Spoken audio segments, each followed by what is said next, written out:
Hey guys, today I'm going to be doing the Your Life in Books tag started by Dani On Books, and I was tagged by Booked with a capital D.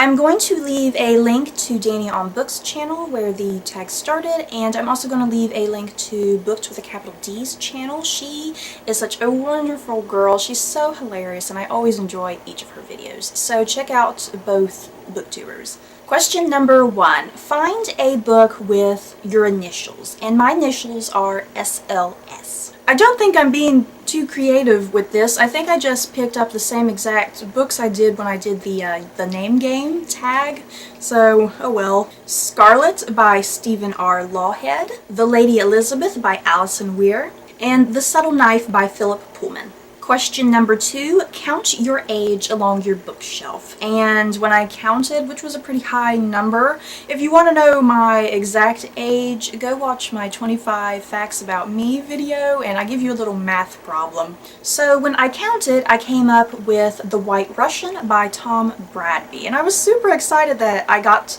this one when I counted because this is one of my favorite books in historical Russia.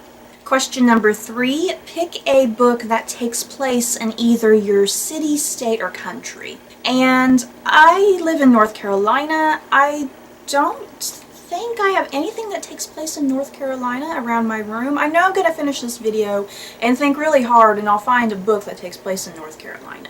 And then I didn't want to pick anything that took place in just the US in general.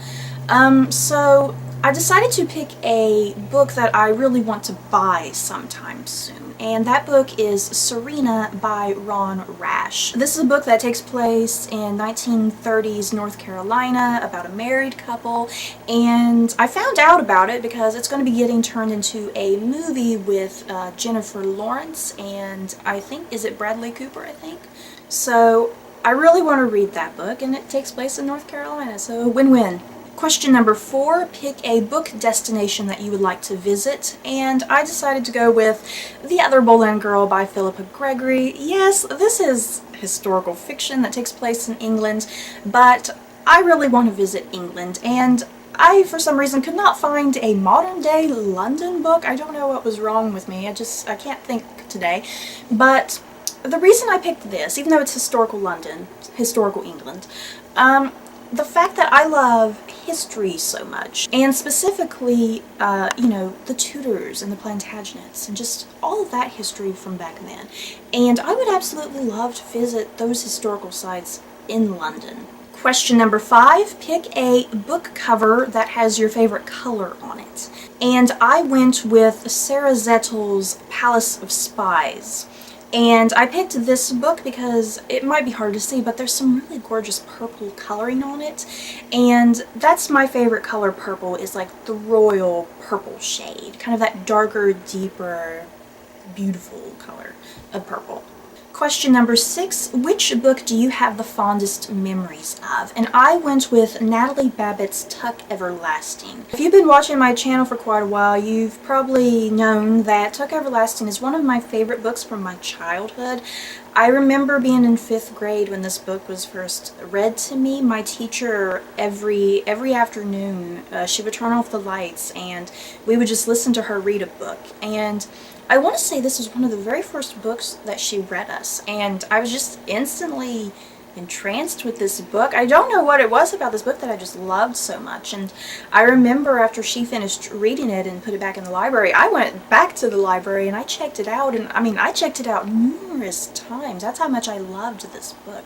So Tuck Everlasting is one of just the books that I have the fondest memories of from my childhood. Question number 7, which book did you have the most difficulty reading? And that was no problem for me to answer. I had to go with Herman Melville's Moby Dick. If you watched my top 5 on my most disappointing books that I've ever read, Moby Dick was number 1 on that list. I freaking hated that book. It was so slow and boring, and I didn't care what the hell you used whale parts for. I didn't care. That dragged on for so many pages. I wanted to toss that book into the fire. like I said in my top 5 when I was talking about that book, the beginning and end were really good. I like the beginning and end, but it was that entire middle that just, I could not get through, and it was very slow reading for me, and it slowed me down. And the final question, question number 8, what book will you feel the most accomplished after you finish reading it? And I instantly went for the Song of Ice and Fire series by George R.R. Martin. I have been wanting to get into this series so badly. They are humongous books, but I feel confident that I can get through them eventually. So yeah, once I get through these, I think I will feel some sense of accomplishment. I think some load will just be lifted out of me that I read these and got through them and I'm alive. So that's it for the Your Life in Books tag. I had a lot of fun doing this and I hope you guys enjoyed. Don't forget to like, comment, and subscribe, and I'll see you guys next time. Bye!